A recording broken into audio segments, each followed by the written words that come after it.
예수님. 네, 오늘은 연중제 27주간 토요일입니다. 근데 오늘 오전에 이 꾸르실료 수원교구 꾸르실료 50주년 행사가 있어서 근데 또 이 내용이 오늘 제가 하는 그 안에서 강의 내용과 비슷한 내용이 많기 때문에 미리 보고 또 그거를 강의를 들으시면 재미가 없으니까 오늘은 12시에 이렇게 올리도록 하겠습니다. 성부와 성자와 성령의 이름으로 아멘. 네, 오늘은 무슨 내용이냐면 예수님께서 설교를 하고 계신데 어떤 여인이 일어나서 당신을 잉태하고 낳고 당신에게 젖을 먹인 그 여인은 참으로 행복합니다. 이렇게 이야기를 합니다. 마치 당신 아들이 정말 훌륭한데 이렇게 훌륭한 아들을 두니까 얼마나 기쁘세요? 이렇게 어떤 어머니를 칭찬하는 것처럼 그렇게 어머니가 부러워서 이렇게 이야기를 하는 거죠. 그랬더니 예수님께서 나를 낳아서 행복한 것이 아니고 하느님의 뜻을 실천하는 이들이 행복하다라고 이렇게 좀 바로잡아 주셔요. 그러니까 오늘 복음 내용은 행복에 관한 내용인 거죠. 정말 행복한 것은 자식이 잘 되거나 내가 원하는 일이 또 잘 되고 잘 성취되고 이 세상에서 잘 나가는 게 정말 행복이 아니라 하느님의 뜻만이 그것을 실천하는 것만이 유일한 행복의 길이다 라고 이렇게 예수님께서 말씀하고 계신 거죠. 근데 사람들이 그게 무슨 행복이냐, 우리의 행복은 다른 데 있다 라고 말할 수가 있기 때문에 저는 일단은 고통이 무언지부터 좀 함께 생각해 봐야 되지 않을까 싶어요. 그래서 제가 나름대로 생각하는 고통은 3단계가 있어요. 그래서 가장 첫 번째로 가기 전에 우선 우리들이 정말 고통스럽게 여기는 게 무엇일까요? 그 고통을 알아야 행복이 무엇인지도 알겠죠? 우리가 생각하는 가장 큰 고통은 죽음이다. 이렇게 얘기하면 요한 바오로 2세께서는 이분이 두꺼비 같은 손으로 저를 안수해 주시고 저도 손을 잡고 이렇게 했는데 성인이 되실지 모르고 그냥 안 그랬으면 계속 잡고 있다가 이제 쫓겨날 때까지 좀 잡고 있었으면 좋았을 텐데 그래도 그런 축복을 받은 이 교황님이신데 너무 따뜻하시죠. 그래서 이분이 돌아가실 때 이런 말씀을 하시죠. 나는 행복합니다. 여러분도 행복하세요. 이렇게 돌아가실 때 행복하다고 이렇게 말하시는 분이 있으니까 정말 죽음이 가장 큰 고통이다 라고 할 수 있을까요? 또 좀 그러기가 어렵겠죠? 그렇지 않으면 이 세상에서 잘생기고 이쁘고 잘 나가는 게 행복이다 라고 이야기를 한다면 이 이지선 씨는 이제 이렇게 이쁘고 잘 나가고 하다가 사고가 나서 얼굴에 삼도화상, 얼굴이 아니라 온몸에 입고 손가락도 7개 정도 잘라야 되고 아무튼 여러 번의 수술을 거치는 그 고통스러운 상황을 거쳐서 그래도 이나마 이런 얼굴이 되었는데 그리고 이전으로 돌아가고 싶지 않으세요? 이렇게 물어보는 사람들에게 아니요, 왜요? 나 지금 너무 행복한데요. 이전으로 돌아갈 필요가 없어요. 사실 돌아가고 싶지 않아요. 이렇게 이야기를 하는 거예요. 그러니까 정말 이쁘고 세상에 성공하고 돈 많고 잘 나가고 그런 것이 과연 행복일까? 라고 이렇게 또 이런 것들이 꼭 고통의 원인만은 되지 않을 수도 있겠다라는 생각이 가지게 하는 거죠. 또 나는 부모를 잘못 만나서 불행해 이렇게 얘기할 때는 또 김미아 씨가 생각이 나는 거죠.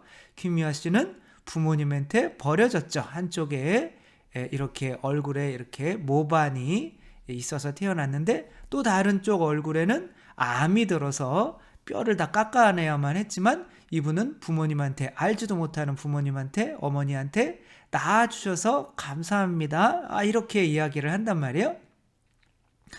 도대체 이런 분들이 있으니까 과연 고통이고 불행이고가 무엇인지를 우리들이 좀 새롭게 한번 재정립을 해볼 필요가 있는 거죠. 저는 나름대로 더 본성적이고 더 근원적인 불행이 있다라고 생각하는 거죠. 정태춘 씨의 노래 중에 이런 노래가 있어요. 무슨 노래냐면 또 컨닝하는 게 보이시죠? 우리들의 죽음이라고 하는 노래가 있는데, 여기서 웃으면 안 돼요. 이거 1990년에 있었던, 아마 여러분들도 다 기억을 하실 거예요. 부모님이 시골에서 농사 짓다가 또 농사가 쉽지 않으니까 서울로 상경을 했죠. 그런데 아는 사람도 없고, 그래서 월세방인데 지하 월세방을 얻어서 이제 부부가 이제 맞벌이를 하는 거죠. 이제 어머니는 가정부, 파출부로, 아버지는 또 일로 나가는데 5살 여자애, 3살 남자애가 있었어요. 근데 뭐 유치원 보낼 수 있는 형편도 아니고 하니까 이 아이들을 방에 이렇게 놓고 일 나갔을 때는 또 아이들이 이제 걸어 나가서 부엌에 가면 칼도 있고 그러면 또 위험하잖아요. 5살, 3살이니까. 또 밖으로 나가도 위험하고 그래서 문을 잠가 놓을 수밖에 없었던 거죠.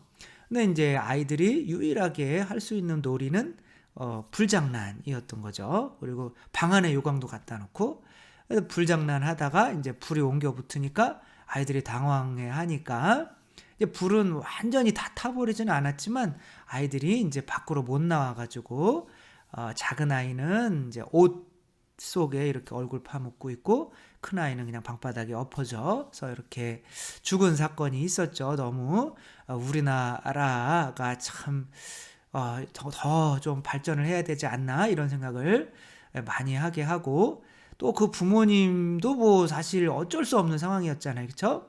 그러니까 아무튼 너무 안타까운 상황인데, 제가 말씀드리려고 하는 거는 우리에게 기본적인 행복할 수 있는 인간의 존엄성이 있거든요. 인간의 가장 근원적인 존엄성 중에 하나는 뭐냐면 자유인 거죠. 이 내가 무언가 하고 싶은데 자유를 제약받으면 어떻게 돼요? 내 존엄성이 깎여 내려가는 거야. 그러니까 옛날에는 아이들, 이제 부모님들이 밖에서 일하실 때 아이들 이렇게 조금 움직일 수 있게 해가지고 뭐 농이나 어디에다가 끈 매가지고 허리 매가지고 그냥 아이들은 그냥 거기서 이렇게 움직일 수는 있지만, 그런 거조차 아이들이 자유를 제약받는 거잖아요. 그러니까 그런 상태라면 뭐가 떨어질까요? 자존감이 엄청나게 떨어지는 거죠. 사람은 다 자존감의 힘으로 사는 건데, 그렇게 어렸을 때부터 자유를 제약받는다면 이 아이들이 만약에 살았어도 커서도 정말 활기차게 살아가기는 힘든 상황인 거죠. 제일 고통스러운 건 뭐냐면 나의 자유를 제약받는 게 제일 고통스러운 거죠. 저는 그렇게 생각을 합니다. 그리고 두 번째는 그 자유를 제약받지 않는다고 해서, 그래서 이제 자유로워졌어요. 그래서 하고 싶은 거를 마음대로 해요. 그래서 모든 성공을 다 거머쥐고 했던 그런 상황이 되더라도 나는 돈을 많이 벌었어요. 말을 못 놓. 나는 예뻐요. 그리고 나는 지금도 앞으로도 돈을 많이 가질 수 있고 앞으로도 많은 사랑을 할 수가 있고 사랑을 받을 수가 있어요. 하루에 팬레터 수백 통씩 와요. 그렇지만 나는 폐장한 해수욕장과 같다. 공허하다는 거죠. 그러면서 어떻게 돼? 약물 과다복용으로 이렇게 뭐 자살 아닌 자살이 이제 되는 거죠. 뭐 이런 것들은 우리나라의 연예인들이나 정치인들 혹은 큰 어떤 부자라고 하더라도 이런 자살을 하는 경우가 많죠. 그러니까 이런 게 뭐예요? 내가 하고 싶은 대로 다 했어요. 그리고 성공도 했어요. 근데 이게 행복일 줄 알았는데 도달해 보니까 아무것도 아닌 거예요. 공허한 거예요. 그러니까 심지어 누구도 있어요. 해밍웨이도 나는 필라멘트가 끊어진 전구와 같다. 이렇게 얘기를 하며 엽청으로 또 이분도 그렇게 가셨죠. 이게 노벨 문학상도 타고, 아무튼 부족한 게 없으면서도 이런 것도 고통이거든요. 이게 뭐냐면 내가 인간적인 인간적인 행복이 충분하다고 생각해서 인간적인 행복을만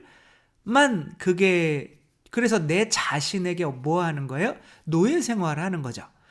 그러니까 탈출기로 보면 파라오한테 노예 생활하는 이 이스라엘 사람들이 본인들이 행복하다고 착각하면서 느끼는 그 공허함인 거죠. 이게 두 번째 고통인 거죠.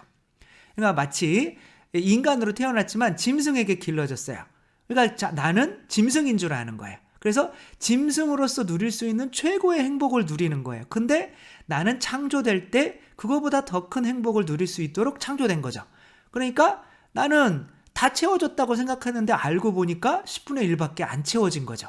근데 나는 행복하다고 이렇게 믿고 있는데 실제로는 내 속에서는 90%가 채워지지 않은 이 공허함 때문에 고통스러운 거예요. 이게 뭐지? 라고 하는 거죠. 그래서 세 번째는 뭐겠어요? 우리는 그러면 하느님의 자녀로서 하느님만큼 행복해질 수 있게 창조된 거잖아요. 그러니까 하느님만큼 창조되려면 얘가 인간만큼 행복하려면 어떻게 해야 돼요? 인간이구나 내가. 그래서 인간의 뜻을 따라야 되는 거잖아요. 부모의 뜻을. 너는 두 발로 걸어야지. 너는 말도 해야지. 너는 인간으로서 충분히 행복할 수 있어. 라고 인간의 뜻을 따라줘야 되는데 아무리 인간의 뜻 따라준다고 해도 인간이 인간으로서의 최고의 행복에 도달하더라도 행복하지 않잖아요. 이거 자체가 뭐예요? 인간은 더 높은 행복을 추구할 수 있게 창조가 된 거죠. 그러니까 예수님께서 오늘 복음에서 뭐라고 말씀을 하시는 거예요? 진짜 행복한 거는 아버지의 뜻을 따르는 게 진짜 행복이다 라고 하는 거죠. 그래야 우리의 본성이 변화되니까. 그러니까 세 번째 고통은 뭐냐면 내가 하느님의 뜻이 뭔지는 알겠어. 이제 알겠는데 하느님의 뜻을 따르려면 어떻게 해야 돼요? 그분이 나를 사랑해 주고 계심을 내가 또 그분을 사랑해야 되는 거잖아요. 근데 내가 온전히 사랑하지 못하면서 뜻만 알아요. 그게 세 번째 고통인 거예요. 내가 하느님의 뜻이 행복이구나. 당신이 나를 사랑해 준 것처럼 나도 이웃을 사랑하는 게 행복이구나 라는 걸 알지만 그분을 온전히 사랑하지 못해서 그거를 따를 수가 없는 상태인 거죠. 이도저도 아닌 상태인 거죠. 그래서 이 아이가 어떻게 돼요? 난 인간인가? 인간인 것 같은데? 라고 하면서 걷는데 몸은 어떻게 걷는 거예요? 짐승처럼 이렇게 걷는 거예요. 이 인간처럼 완전히 되질 않는 거죠. 이 사람이 내 부모님 맞아? 확실해? 나한테 해준 게 별로 없는데 내가 자랄 때는 이 사람 나한테 없었는데 다 크고 났더니 이 사람이 갑자기 내가 인간이라고 그러니까 믿어야 되나? 겉모습은 인간인데 뭐 이런 상황인 거죠. 저 같은 경우는 25살에 너 내가 신부님 만들고 싶다 이러는 거. 지금까지 가만히 계시다가 왜 나 이쁜 자매님들이 막 좋다고 그냥 막 따라다니고 그러지는 않았지만 아무튼 그러고 있는데 나도 결혼하고 싶은데 왜 이제 와서 이러실까? 그러는 거죠. 근데 정말 신부님 되면 행복할 거는 같아요. 근데 자신이 없는 거예요. 왜? 그만큼 내가 예수님을 믿질 못하고 예수님을 사랑하지 못하니까. 그러니까 이런 상태, 내가 이 중간에서 이도저도 아닌 거예요. 그런데 그때 정말 힘들었어요. 1년이 25살 때. 그래가지고 막 정말 하느님 내가 이게 그거에 대한 확신을 좀 가지게 해주십시오. 그래서 막 멀리 밤바다 대천 해수욕장 밤바다에 겨울에 막 12월 달에 막 겨울바다 깜깜한데 그냥 저 앞에 섬이 있어요. 뭔가라도 좀 잡고 싶은 거죠. 그래서 헤엄쳐가지고 가려고 그러다 그냥 죽을까봐 나왔는데 아무튼 그런 고통, 이도저도 아닌 고통인 거죠. 근데 신부님이 돼야겠다. 그리고 신학교에 딱 들어오고 나니까 그때부터는 너무 행복한 거야. 이제 그분의 뜻을 따르고 있는 거가 뭐냐면 나의 행복을 위한 것이 아니라 이웃의 행복을 위해서 내가 예수님이 그렇게 해주셨던 것처럼 이웃의 행복을 위해서 이렇게 하니까 이웃이 행복하니까 나도 행복한 거죠. 그 이후로는 신학교 들어간 이후로는 결국에는 내 행복은 이웃을 행복하게 해주는 것에 있구나. 그래서 이게 당신의 뜻을 따르라고 하는 것이 곧 진정한 행복인 거구나. 예수님을 안다. 내가 막 그런 거죠. 예수님을 잉태하고 낳고 키우고 젖 먹이고 이게 정말 행복할 겁니다 라고 나는 예수님을 알아 라고 이렇게 얘기를 하고 있는데 예수님께서는 아니야 나를 낳아서 행복한 게 아니라 내가 하느님 뜻이야 나처럼 살지 않으면 행복하지 않아. 이웃을 위해서 십자가에 못 박히면서 그 피를 이웃들에게 내어주며 이웃도 나처럼 새로 태어나게 만드는 이 행복만이 진정한 행복이라고 하는 거죠. 이거 누가 그리셨는지 모르겠지만 저는 이 그림을 무척 좋아하는데 이게 이제 성모 마리아께서 예수님을 잉태하시고 엘리사벳을 방문하러 가는 모습이에요. 근데 너무 활기차죠, 그쵸? 근데 갔다 오면 돌 맞아 죽을 수도 있어요. 왜? 지금 잉태한 상태에서 지금 요셉한테 이야기를 안 하고 가는 거거든요. 그러니까 이제 갔다 오면 이게 그때 나라 법으로는 이제 돌 맞아 죽을 수가 있는 어떤 이상한 상황인 거죠. 근데 너무 자신 있게 가요. 왜 그럴까요? 내 안에 예수님을 잉태한 것을 넘어서서 하느님의 뜻을 잉태했기 때문에 그런 거죠. 내가 너희 사랑한 것처럼 너희도 서로 사랑해라. 너 성령으로 지금 새로 태어났잖아. 그러니까 너도 성령으로 엘리사벳을 새로 태어나게 해야지 라고 하는 거예요. 맞아. 내가 목숨을 걸고라도 엘리사벳을 새로 태어나게 하기 위해서 지금 힘든데 지금 늦은 나이에 아기를 뵈가지고 지금 이러지도 못하고 저러지도 못하고 산속에 숨어 있는데 내가 가서 이 사람을 기쁘게 해줘야지 라고 가는 이 모습이 너무 그리고 성모 마리아께서 내 영혼이 주님을 찬송하며 나를 구하신 하느님께 내 마음 기뻐 뛰노나니 이 참 행복을 노래하셨을 때가 예수님을 낳았을 때가 아니에요. 이미 예수님이 잉태되어 계실 때인 거죠. 그때 그 노래를 내가 엘리사벳을 성령을 또 성령의 통로가 되어주며 엘리사벳을 기쁘고 행복하게 해주는 그 가운데에서 당신도 이 행복의 마니피캇을 부르셨단 말이야. 그래서 성모님께서 행복하신 이유는 예수님을 낳았기 때문이 아니라 하느님의 뜻을 내 안에서 실천하고 있기 때문에 행복한 거죠. 왜? 이제 그렇게 하느님의 뜻을 실천하면 누구의 행복을 누릴 수 있어요? 하느님의 행복을 누릴 수 있는 거죠. 이 늑대에게 혹시 혹은 짐승에게 자란 아이가 인간의 행복을 느끼려면 어떻게 해야 돼요? 이 인간의 뜻을 따라주고 있어야 되는 거죠. 그렇죠? 그러니까 마찬가지로 하느님의 행복을 느끼려면 하느님의 뜻을 따라주고 있어야 되는데 그 뜻은 뭐냐면 내가 너희를 사랑한 것처럼 너희도 서로 사랑해라. 사랑하라는 게 뭐예요? 행복하게 해주라는 거죠. 기쁘게 해주라는 거죠. 그런 것이라는 거 생각하며 또 우리들도 진정한 행복을 찾고 있는데 정말 진정한 행복은 하느님의 뜻을 실천하는 거 가운데에서만 이루어질 수 있다는 거 생각하며 정말 조금씩 더 행복해지는 여러분 모두가 되셨으면 좋겠습니다.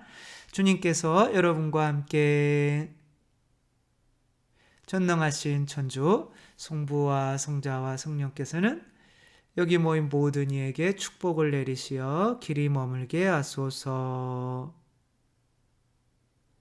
주님과 함께 가서 복음을 전합시다. 하느님 감사합니다. 성부와 성자와 성령의 이름으로 아멘. 감사합니다. 사랑합니다.